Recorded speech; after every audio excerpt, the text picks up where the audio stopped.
de la atelectasia y pusimos los puntos de corte, ¿verdad? Ahora vamos a hablar, me van a permitir trabajar así por el tema de mi ¿sí? Porque me duele mucho tiempo parado. Entonces ahora vamos a mostrar el capítulo de la hidronefrosis, que en la nomenclatura, en la terminología, es la dilatación de la pelvis en grado severo.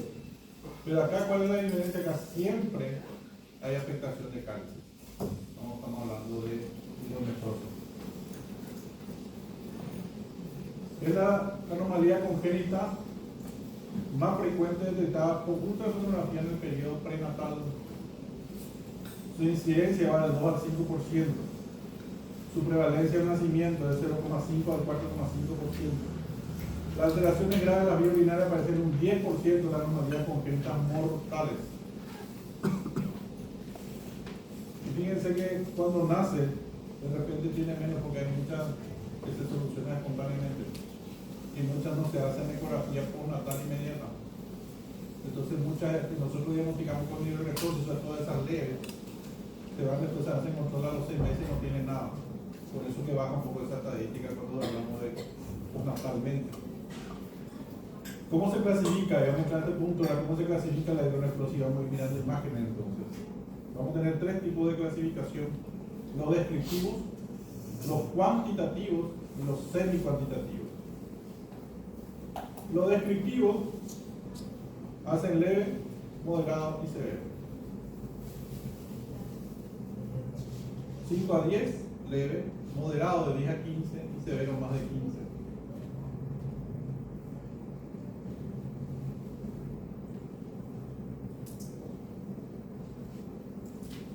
Y si yo tengo 5 a 10, no puede ser una pielectasia. Si no hay afectación del ¿Es nada afectación? ¿Y es precoz? Puede ser también. ¿Y cuál va a ser toda la diferencia? Buenísimo. ¿Cuáles son la graduación de acuerdo al diámetro antero-posterior de la pelvis? La que hacemos nosotros, diámetro antero-posterior. El otro es una cuestión simple, debe moderar y severa por la medida. Este diámetro antero-posterior de la pelvis, que es la que hacemos nosotros, está afectado por el estado de la dilatación de la madre, de acuerdo también a la edad gestacional y de acuerdo también a la distensión vesical. Porque si ustedes encuentran una vejiga muy cargada, probablemente van a medir la medida, no la van a encontrar una mayor medida. Entonces siempre tiene que ser una vejiga vacía o semi vacía para la medición de la primer detalle técnico para hacer esta medida. Sobre todo cuando estamos ante una sospecha de una pielectasia o de una hidronefrosis sobre eso. Depende de la edad gestacional y esto vamos a ir mirando. Porque no es igual una medida a las 20 semanas que a las 30. Vamos a mirar. Y está también afectada por el estado de hidratación de la madre. O la madre está deshidratada o está hiperhidratada. También afecta la medición de la pelvis. Pero esta clasificación en diámetro antero-posterior no considera la dilatación calicial ni los cambios en el parénquima. Esto es medición de la pelvis pura.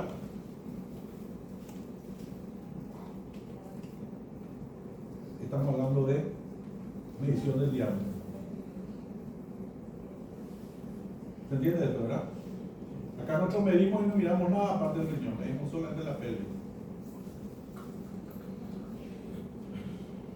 Acá está esta es la diferenciación cuando tenemos caliptasia, la dilatación de las cálices. El diámetro antero-posterior, cuando es mayor a 8 o más, de semana 16 a 20, o 10 milímetros más después de semana 20. Punto de corte de 20 semanas. Por debajo de 20, 8, por más de 20, 10, se considera una hidronefrosis. ¿Por qué pongo acá hasta de 20 semanas? Puse acá porque es donde hacemos la morfología habitualmente. Si tiene una morfológica, ven que tiene 10 o más, está una paciente que salcarle ya del pool de bajo riesgo, mandarle ya al pool de alto riesgo para malformaciones renales. Entonces, para no fallar en un diagnóstico de hidronefrosis evolutiva, aquellas que pueden evolucionar a hidronefrosis, Vamos a clasificar entonces de esta manera: 4 a 7 milímetros de semana 16 a 20 y 5 a 9 milímetros después de semana 20. ¿Qué es lo que significa esto? Que si ustedes ven un feto de 17 semanas y tiene 7 milímetros, tiene 6 milímetros, esa es la paciente que tiene que sacarle de ahí y hacerle el control evolutivo. Porque se vio que estas medidas igual podrían evolucionar a hidronefrosis. O si tiene 5 a 9 milímetros después de semana 9, si tenemos un feto de 22 semanas y tiene 8 milímetros de pelvis renal en un diámetro posterior, a esa paciente volverán a citarle. Porque si usted hace una morfología en semana 22 y el feto está todo bien, no tiene nada en los riñones, le van a citar ¿qué semana otra vez? Para usted hay un cambio importante dentro del esquema obstétrico. Sin factores de riesgo estoy hablando. 30 más o menos. 30 semanas recién. Estos son fetos que probablemente podrían hacer después de la necrosis. Por eso que estas medidas, ustedes tienen que hacer el control evolutivo. ¿Cuántas semanas creen oportuno hacer un control evolutivo? Ideas.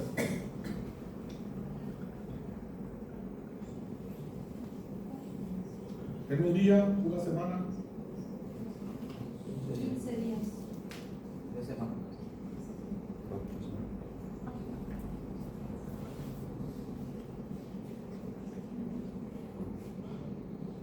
Esquema.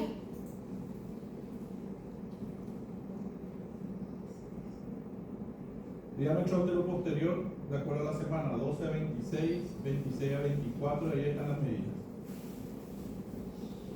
Esto es solamente pelvis renal. Acá no miramos nada aparte de la pelvis renal. Medidas no son. Pero vamos a ver por qué esto es importante. Porque es importante esta medida por el pronóstico.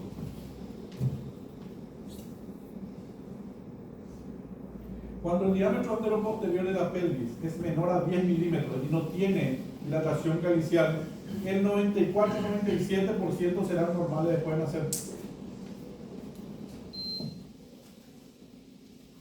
Cuando el diámetro anteroposterior es de 10 a 15 milímetros, no tiene dilatación de cálice, el 48 a 62% serán normales después de nacer.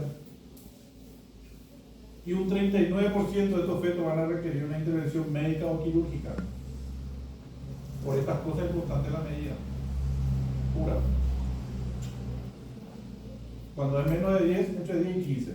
Fíjate que cuando vamos a 10 a 15, ya el 39% de esos fetos probablemente van a necesitar alguna intervención.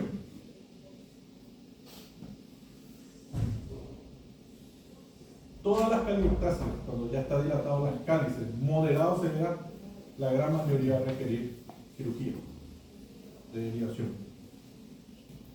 En este análisis, este metaanálisis, los pediatras determinaron que la patología urológica postnatal en un 11.9% con un diámetro anteroposterior menor a 9, pero sube al 39% cuando el diámetro anteroposterior es mayor a 15. O sea, de todos los pediatras encontraron que estos fetos de más de 15 de todos le van a generar alguna patología urológica al recién nacido. Esto se hizo, creo que algo así como 2.500 pacientes, una de estas cosas, este metaanálisis que hicieron los pediatras.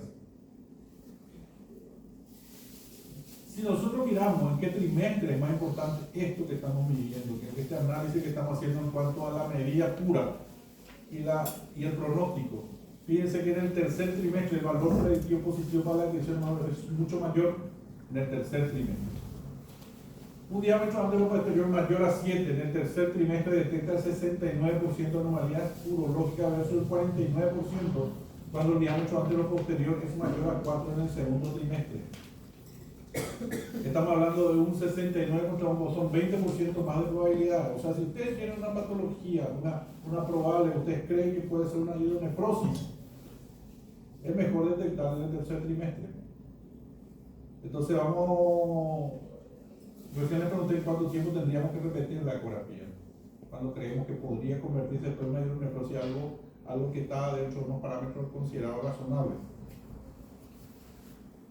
Fíjense que acá, cuando va a ser el tercer trimestre y detectas una hidronefrosis, cuando es más de 10 milímetros, sin tratamiento postnatal, pero va de 10 a 15 al 23% genera una patología urológica de quinta línea. Puede ser infección a repetición, puede ser reflujo.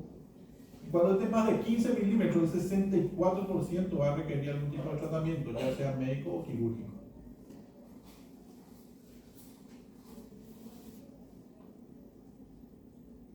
En esta tabla que hizo Wolver, fíjense que acá, cuando nosotros tenemos una patología severa, cuando nosotros clasificamos a ese riñón como una hidronefrosis severa, por medidas anteroposteriores de la pelvis, ¿verdad? Fíjense que de 28 pacientes, 8 necesitaron antibióticos, 13 necesitaron cirugía y 7 pacientes necesitaron antibióticos más cirugía. O sea, siempre hubo una intervención cuando se trata de una hidronefrosis severa.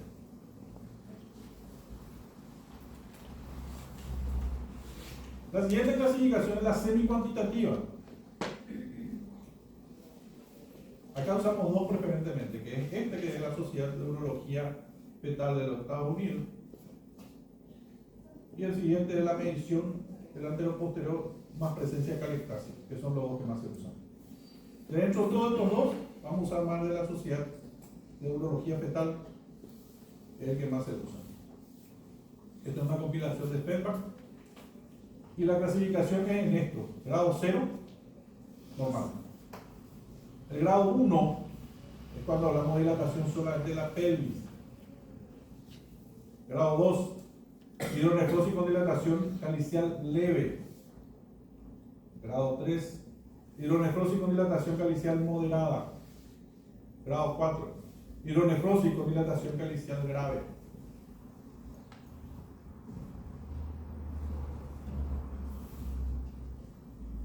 En el grado 4, entonces la pelvis está dilatada, las cálices están dilatadas.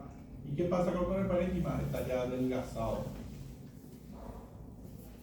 Entonces, cuando nosotros hacemos una clasificación por el diagnóstico anteroposterior, la pelvis no nos indica a nosotros cómo está el parénquima. Esta clasificación sí nos indica cómo está el parénquima.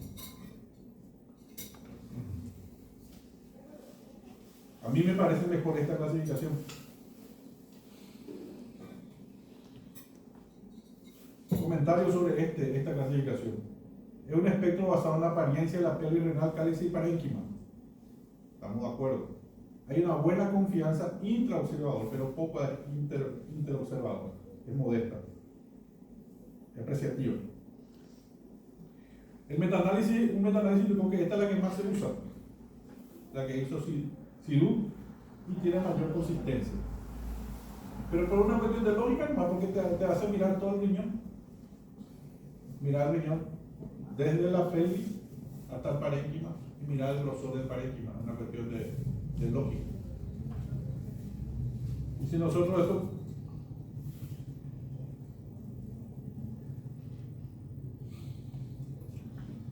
hacemos una cronología, o sea, una comparativa entre lo que es lo que dice la Sociedad de Urología Fetal y la diámetro anteroposterior de la pelvis, ahí tenemos la correlación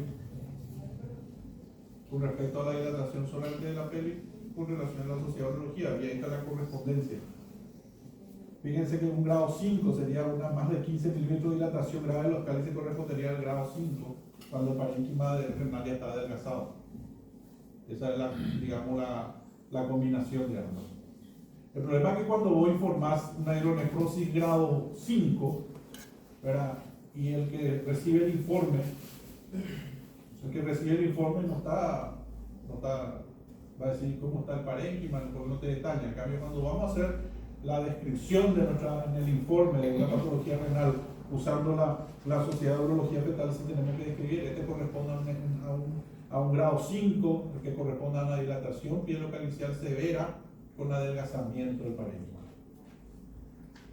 Una medida para saber el grosor normal del parénquima, para decir que está adelgazado. Creo que está.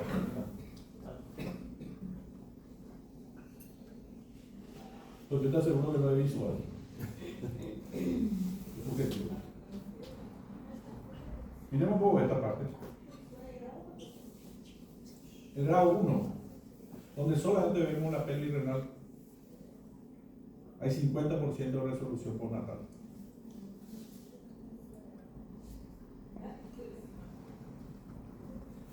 Grado 2, visualización de la pelvis y algunos cálices.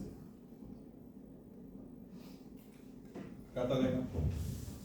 La pelvis dilatada, como las cálices, algunas cálices ya están dilatadas.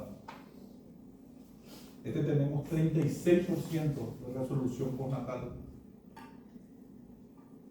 Grado 3, toda la pelvis dilatada y todas las cálices ya están dilatadas. Ese parénquima, ¿cómo ya te parece? Ya está adelgazado. Este parénquima. Este tiene 16% más allá de resolución postnatal. O sea, la gran mayoría van a necesitar algún tipo de intervención médica postnatal. Y el grado 4, donde toda la pelvis, todos los cálices y hay un adelgazamiento del parénquima normal.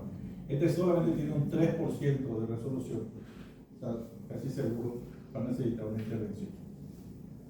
Todo dilatado el riñón, la pelvis, todo dilatada las cálices. Está viendo una bolsa donde está un parénquima adelgazado.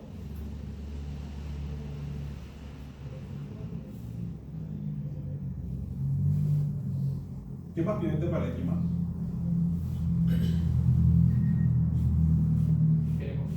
El hiperecogeno. Sí. ¿Cómo se llama esa hiperecogenicidad del parénquima renal? Ahí ya estamos hablando de displasia. Ya es una displasia. Aquí ya estamos hablando de un serio comprometimiento del funcionamiento de este riñón. Y sobre todo en estos casos, bilateral. Y si ustedes se fijan en esta placa, fíjense que este paciente tiene poquísimo líquido. Fíjense lo que es la metodología. Pero yo he visto, tengo varios casos de esto, donde hay polidramia. Porque le genera, el mal funcionamiento le genera una poliuria al bebé realmente. O sea, no se sorprendan. O a veces puede haber los dos riñones afectados, pero distintos grados. Fíjense que en este es un grado 1 y este riñón es un grado 2 en el mismo feto. Y se tiene que describir como tal. Y tenemos que controlar los dos. Acá tenemos que tener un grado 4, una adenonefrosis severa, un grado 4 y acá un riñón normal. Entonces acá lo que más tenemos que controlar es el riñón normal. Que no nos ocurra lo que le ocurrió a este feto, que fue bilateral. Este es un chico que tuvo que ser intervenido postnatalmente, inmediato. Aquí está. El grado 1, entre un 50 y 60%, es el más frecuente. El grado 2, entre el 25 y 30%. El grado 3, entre 7 y 10%. Y el grado 4, de un 2-3% más de la corresponde del pool general de la población. Que el grado 1 desaparece en un 50%, el grado 2 desaparece en un 25%, y el grado 3 y 4 prácticamente no desaparecen. Aquí hablamos de esto. Fíjense que la recomendación de la Sociedad de Urología Fetal Americana para el manejo antenatal, cuando tenemos en el segundo trimestre, y ahí te pone leve, moderada y severa, en el diámetro anterior-posterior, ¿cuáles son las recomendaciones? Cuando es leve, se hace una ecografía en el tercer trimestre. ¿Está bien allá? ¿Se ve? Aquí. Cuando es moderada, de 7 a 10 también pasamos a hacer una ecografía en el tercer trimestre. ¿Por qué en el tercer trimestre? Porque pasamos recién esa estadística. 20% más se diagnostica en el tercer trimestre que en el segundo. De 69 a 49, ¿se acuerdan? Y severa, cuando es más de 10, ¿en cuántas semanas tenemos que repetir? 3 a 4. Ahí está. 3 a 4 semanas. ¿Está bien? En el tercer trimestre, cuando es menos de 9, estamos hablando del tercer trimestre donde nuestra efectividad con el diagnóstico era mucho mayor, era más eficaz. Si hacemos menos de 9, se hace una evaluación postnatal directa en más. Si entre 9 y 15, también se va a una evaluación postnatal, o sea, no necesitan repetirle la ecografía. Ahora, cuando es severa más de 15 milímetros, nuevamente se repite ya acá en 2 a 3 semanas. O sea, para lo que dijeron 2 era en el tercer trimestre. Si nos vamos en el segundo trimestre, de 3 a 4 semanas, repetición de la ecografía. ¿Cuáles son las excepciones? Cuando tenemos una cuestión anatómica, tenemos oligoamnio, cuando tenemos la válvula uretral posterior, o cuando inventa la ecogenicidad del riñón extra. Estas son situaciones especiales, donde cuando tenemos, por ejemplo, donde tenemos una visión clara de la anatomía, hay que considerar hacer una resonancia, cuando no vemos bien. Y hablamos de eso, nos vemos bien y escribimos igual. Escribimos no vemos bien. Eso se escribe en el informe. O si tenemos un oligoamnio, se considera hacer la infusión. Cuando tenemos una válvula uretral posterior, se considera hacer las intervenciones intraútero. ¿Verdad? Vesicocentese sería diciendo eso no se hace muy bien. Y en caso de si hay un incremento en la ecogenicidad renal en el tercer trimestre y bilateral, seriamente interrumpir el embarazo para hacer los procedimientos invasivos postnatal. Esas son las excepciones a las dos primeras tablas. ¿Se entiende eso? Entonces, ¿y esto por qué? Porque resulta ser que nuestra función como ecografistas es fundamental. Porque si nosotros nos equivocamos y medimos una pelvis renal con una orina de bebé cargada y medimos de más, vamos a cambiar nuestra clasificación de leve a moderada, de moderada a severa, y cambia el pronóstico. No es lo que cambia el pronóstico, cambia también el seguimiento de estos pedos. Y acá nos muestra cómo tenemos que hacer el seguimiento. Porque si yo considero una leve en el tercer trimestre, yo le voy a decir no controlado, no las pueden hacer. Pero si yo diagnostico, ¿qué pasa si ese bebé yo le mido erróneamente 18 milímetros una pelvis renal? Vamos a meter una vorágine de seguimiento a la innecesaria de la paciente y le vamos a alarmar. Entonces, tener en cuenta el estado de hidratación de la madre, paciencia, tener en cuenta la vejiga del feto y tener en cuenta la semana de embarazo, así como hablamos. Para estas tres cuestiones es fundamental la paciencia, el manejo de la ansiedad, porque la paciente vuelve a decir, mira, el riñón de tu bebé está dilatado, ya ni mañana te va a decir, yo quiero que se controle mañana. Entonces la ansiedad de esa paciente tiene que manejar, mira, está dilatado, pero yo no voy a ver cambios sustanciales, señora, si te reviso en una semana. Necesito por lo menos, acá no hay un riesgo de vida. No hay un riesgo de vida, si estamos un bebé de 28 semanas, tenemos un riesgo de vida para decirle, ¿sabes que venir dentro de una semana? Gracias, doctor. Y calmar la ansiedad. Con respecto al parénquima, Gustavo, ¿verdad? Yo trabajé mucho tiempo con la jefa de nefrología del hospital, ¿verdad? Cuando nosotros encontrábamos desde la simple pelectasia, ¿verdad? Siempre era controlar y tranquilizar a la madre, ¿verdad? Por eso hay que informar, ¿verdad? Y teniendo en cuenta las medidas, ¿verdad? Y ese tema que vos pasaste es muy práctico en los controles, ¿verdad? Siempre nosotros nos acostumbramos a medir, inclusive hay una foto que vos pasaste aquí, donde no solamente medir el parénquima, el espesor del parénquima, sino observar qué parte del parénquima se observa. Hay fotos ahí donde mostró el profesor donde se observa perfectamente la corteza y la médula del riñón, ¿verdad? Y a medida que eso va desapareciendo, nosotros informamos también que se pierde esa diferencia entre la corteza y la médula porque se va adelgazando el parénquima. Y eso es lo que nosotros informamos. Hay una anterior para eso. Hay imágenes después de, vamos a hacer casos clínicos, sí. Y ahí están estos. Pero ahí mostró muy bien las imágenes donde justamente había uno que estaba normal y el otro más dilatado, ¿verdad? No solamente ahí está, fíjense, la imagen de la derecha tiene una pequeña pelectasia, ¿verdad? Pero el parénquima, el otro, Pero fíjense en el parénquima cómo se ve la corteza y la médula. La diferencia, ese es el famoso riñón fetal que nosotros vemos todavía también en los neonatos cuando controlábamos en el postnatal. El aspecto típico de un riñón postnatal, eso mantiene por cierto tiempo el recién nacido, ¿verdad? El aspecto fetal del riñón. Entonces no solamente medir el parénquima, que va a ser muy importante para el control evolutivo en los casos donde ya hay compromiso de la calidad.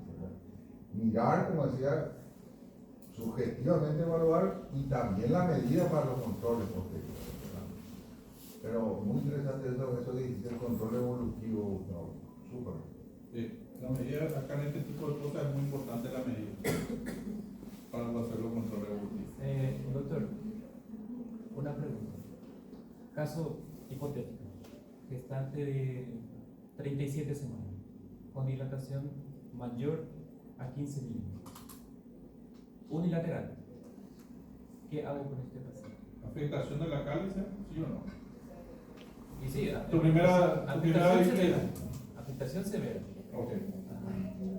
¿Qué hago con esta paciente? ¿A dónde le mando? ¿A quién le llamo? ¿Cómo le voy a direccionar? Pero este debe con su pediatra. ¿Qué es lo que le van a hacer acá? Si está una hidronefrosis de gas y es unilateral, el pediatra no le va a hacer nada, le va a mandar a hacer una ecografía postnatal. De control. De control. ¿Y si Y va a hacer cualquier servicio. bilateral? Bilateral sí, porque ahí ya tiene que ir a un centro terciario porque probablemente va a necesitar una derivación, era medio rápido. Acuérdense que todos estos los estudios de urodinamia y los estudios, digamos, de concentración laboratorial puede hacer enseguida. Pero el nivel de funcionamiento del riñón, las imágenes por resonancia, con contraste, no puede hacer de inmediato después de hacer. Tienes que esperar un tiempo.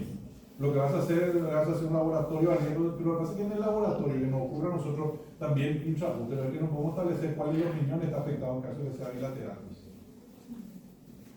¿Verdad? Entonces vas a hacerle una ecografía y cuando es bilateral tienes que mandarlo a un centro terciario para que le pongan, lo más probable le pongan un catéter de derivación para descomprimir.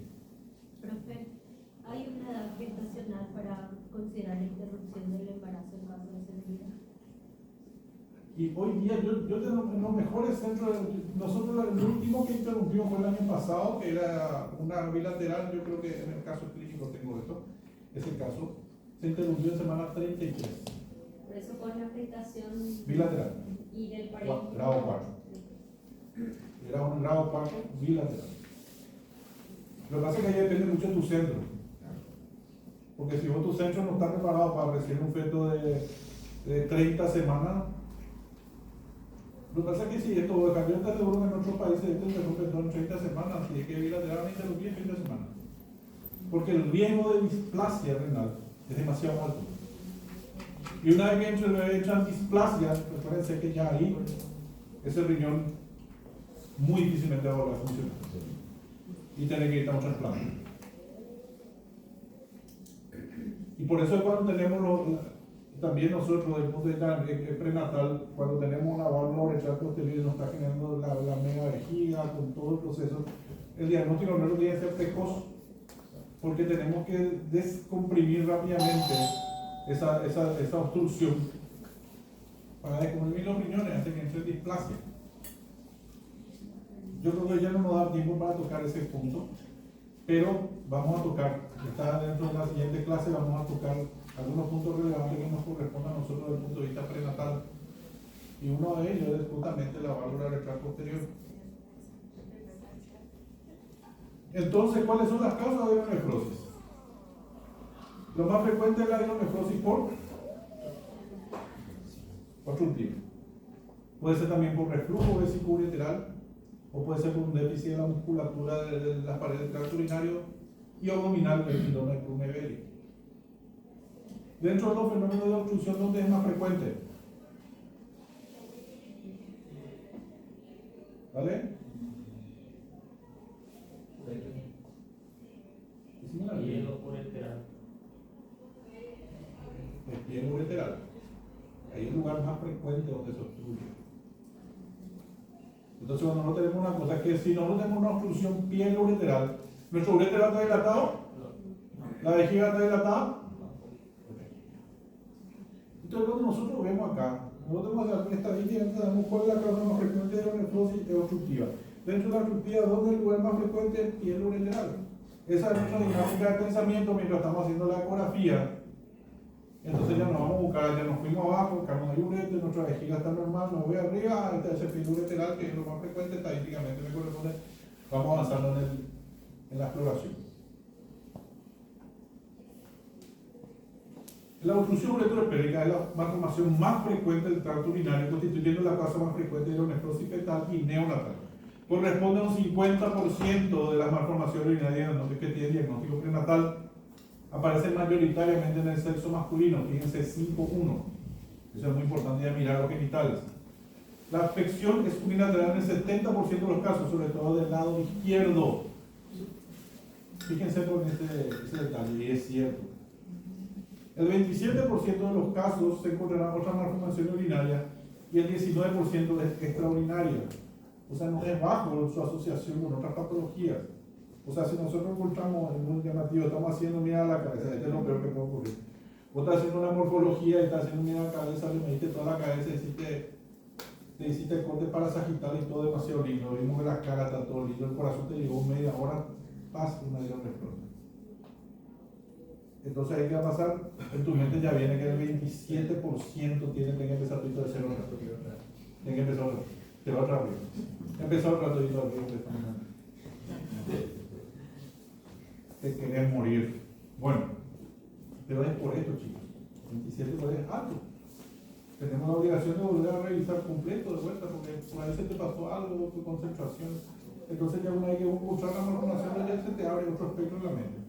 Ahí lo cambias totalmente tu nivel de observación. Y es así. Porque cuando vos estás haciendo una morfología rutina y todo está bien, tu mente está ahí. Pero cuando encuentras la malformación, tu mente se tiene que se abre ese estrés y ya tu nivel de estrés y tu adrenalina ya se va y ahí ya tienes que ir a otro lugar. Y 19% son extraurinarias. Es este. ¿Cómo hacemos entonces ahí? El diagnóstico ecográfico ya vimos anteriormente. La hidronefrosis leve o severa sin la presencia de dilatación vesical uretral, por eso es el más frecuente acá. El índice de líquido amniótico suele ser normal, pero si hay oligoamnios de mal pronóstico, lógicamente ahí generalmente es bilateral.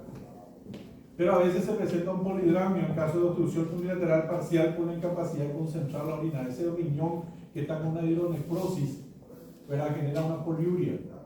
Y muchas veces se van a encontrar con un polidramio. O sea, cuando no tengo polidramio, aparte de buscar todo, creo que sea lo más frecuente que genere polidramio, desde la diabetes gestacional pasando por el sistema nervioso central columna, fíjense que también el riñón puede generar un polidramio. Eso del líquido aumentado, nomás como informamos. Cuando ustedes ven un polidramio, tiene que hacer revisión anatómica exhaustiva y se tiene que informar. Yo en el momento que informo polidramio vuelvo a hacer toda la anatomía fetal, porque lo tenemos que hacer es descartar toda la parte anatómica y después laboratorialmente, clínicamente se va a descartar el resto desde el punto de vista metabólico. Esa ya no es nuestra función. Acá dice el pronóstico. El pronóstico cuando es unilateral en general es bueno y el oligoamnio acompañante cuando es bilateral es de mal pronóstico. Cuando hay oligoamnio es de mal pronóstico. La presencia de urinoma o ascitis sugiere una obstrucción severa. Yo tenía un caso de este, no sé dónde es, pero dos casos tenía que tuve urinoma perinéfrico. Aquí entonces se enfrentaría realmente una descompresión de la perineal o interrupción del embarazo. Es más o menos el caso que me estás diciendo vos, ¿verdad? Acá en estos casos así, cuando es bilateral y es severo, fíjense que haya una recomendación de la Sociedad de Urología Fetal de interrupción del embarazo, ¿no? Yo había leído que en la presencia de un urinoma podría ser benéfico para el bebé, para el feto, porque descomprimió. Sí. Ese se habrán leído cuando en la válvula ventral posterior. Vamos a ver después ese caso porque delante mío se rompió esa vejiga una vez haciendo la ecografía. Entonces tengo las imágenes todas grabadas en video. El bebé estaba con su mega vejiga cuando eso no sabíamos qué hacer. De repente se rompe y genera un ascitis y genera un urinoma y se descomprimió. Murió igual el bebé porque ya estaba en una displasia subrenal severa. Cuando eso todavía nosotros no sabemos ni qué hacerle cuando eso. Pero eso es un tema que voy a comentar porque hay casos que son, hay casos que tenemos todo la misma imagen de una válvula del trap posterior no nos queda.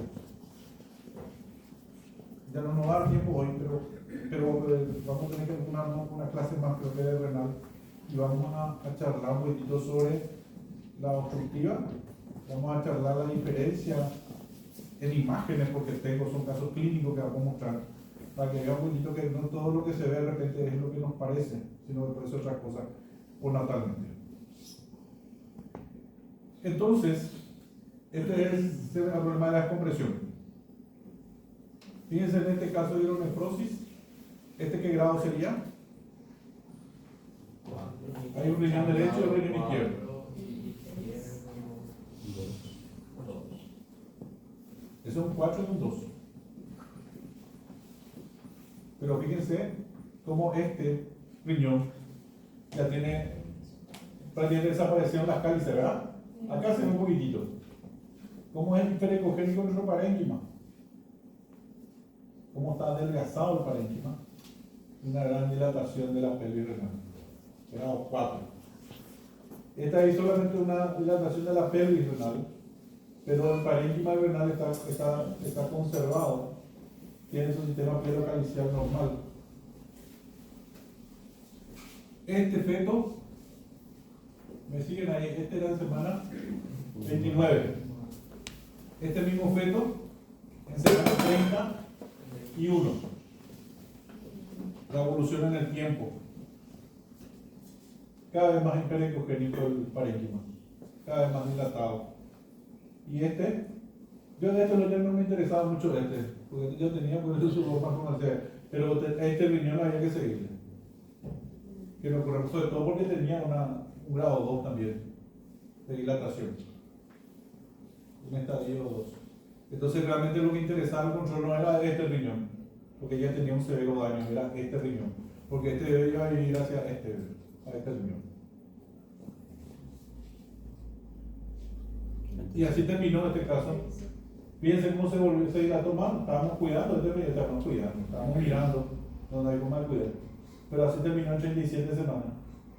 Con una hidronefrosis severa, porque fíjense cómo aumentó el grado de este. Pasó de un grado 2, pasó a un grado 3. Por eso que este seguimiento en el tiempo, como muy importante, ¿viste? Como empezamos aquí, semana 29, fue aumentando, bien, terminamos en 37 semanas. ¿Y por qué esto? Porque en este momento, en 37 semanas, ¿se acuerdan que dijimos que tenemos una mayor sensibilidad en el diagnóstico? Este paciente fue a una válvula de derivación, a un catéter de derivación en este riñón, y este se mantuvo aquí.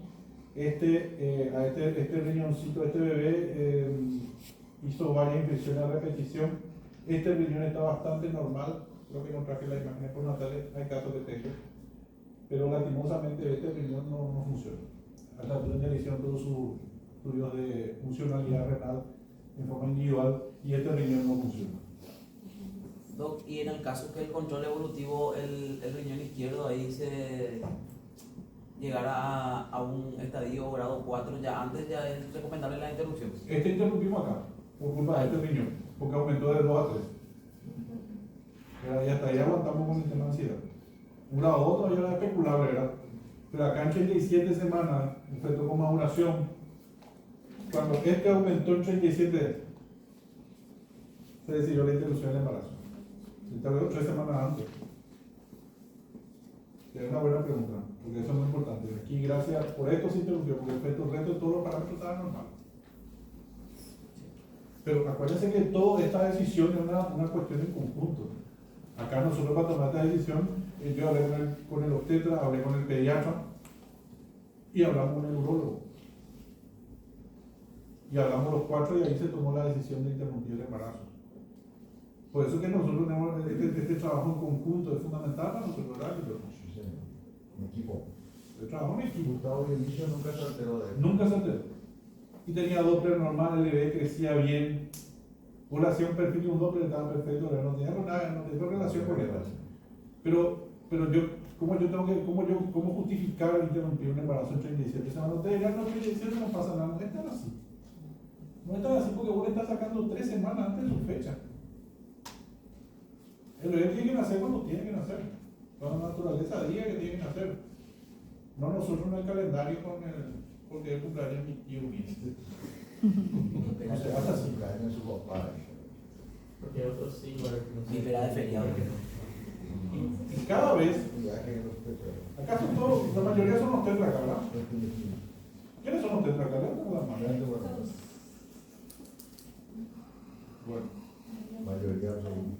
y usted, y vos por ejemplo, si vos vas a sacar un feto de 87 semanas, tenés que justificarlo. ¿Por esa carne? No.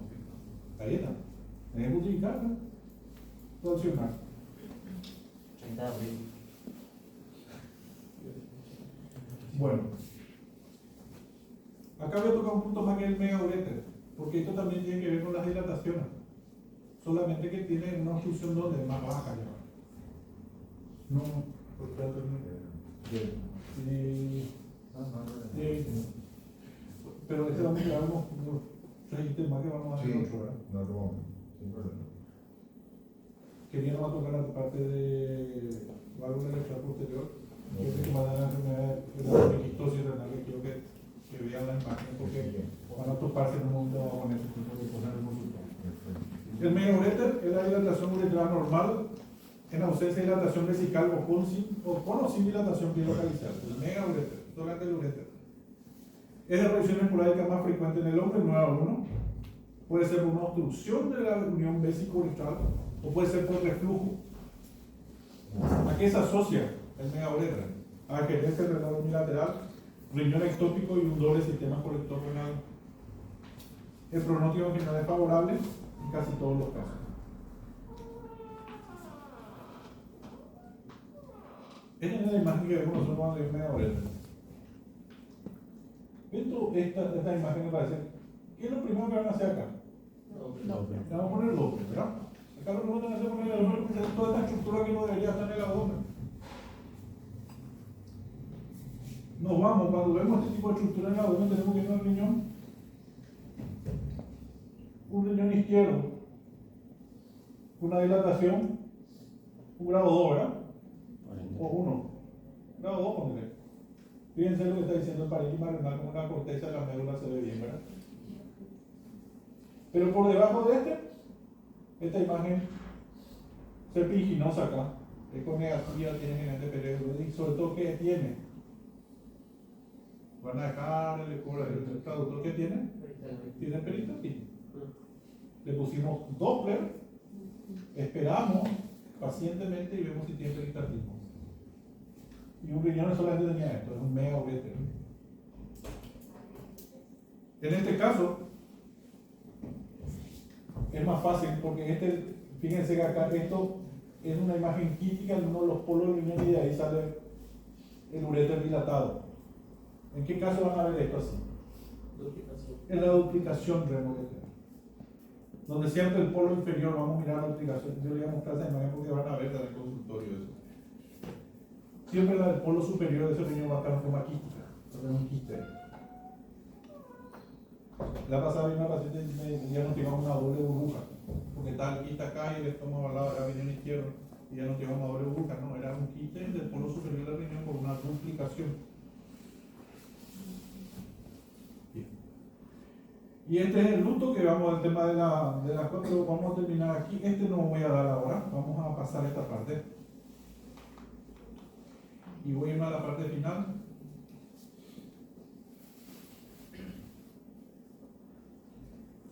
Ya no tenemos un poco de tiempo de esto. Acá tenemos reflujo también, pero tenemos la duplicación, vamos a dar en la característica.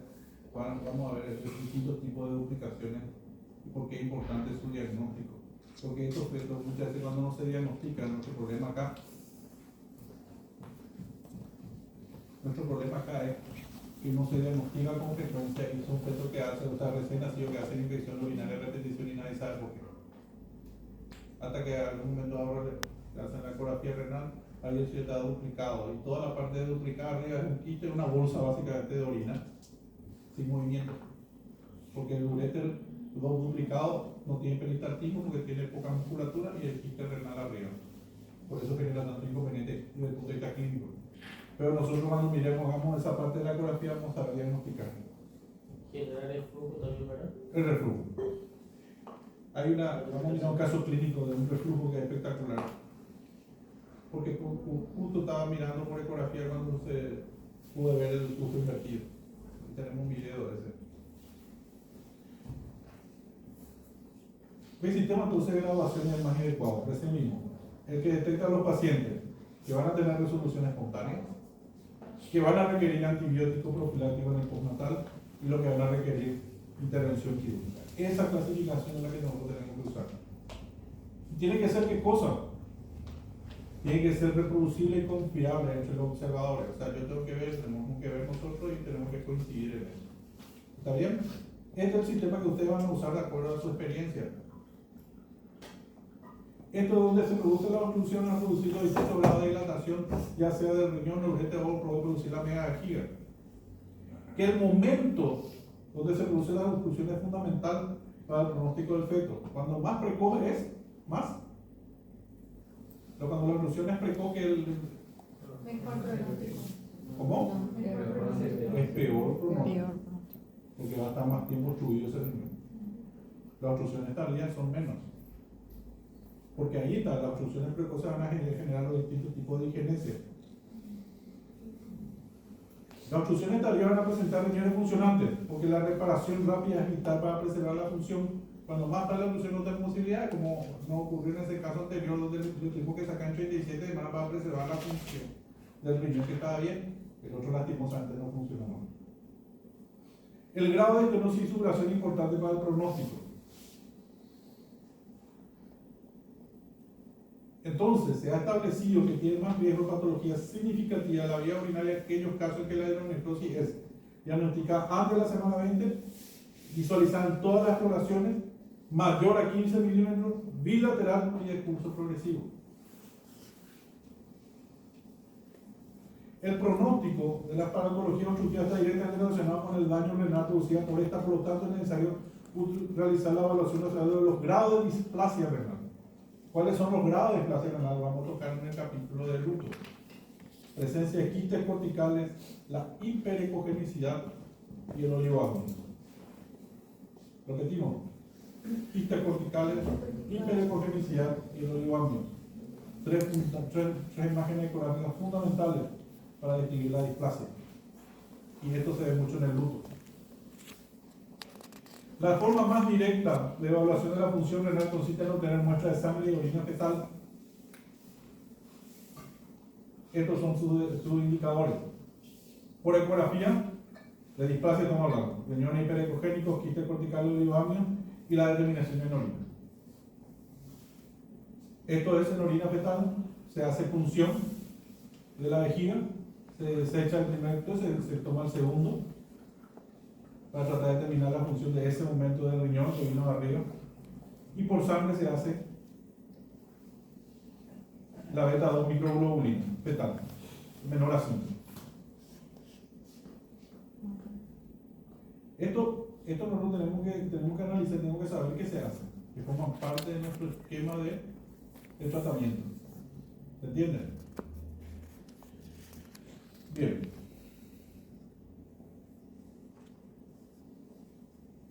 ¿Cuáles son las conductas de patología oncológica? Estamos hablando solamente de hidronefrosis, no vamos a ver el resto. Definir si trata de patología unilateral o bilateral, básico. Definir si la patología asociada, estructural o genética, básico. Predecir la función, difícil. Pronóstico, se puede determinar por ecografía, para la supervivencia, para la secuencia y para ver qué conducta hacer. Y aquí tenemos que valorar la terapia fetal intraútero. Último, el pronóstico y tratamiento dependerá de la etiología, la lesión, el grado de hidronefrosis y el trombonisio renal asociado. El grado de hidronefrosis constituye un factor pronóstico. Las dilataciones menores de 10 milímetros serán sanas en un 94 a 97%.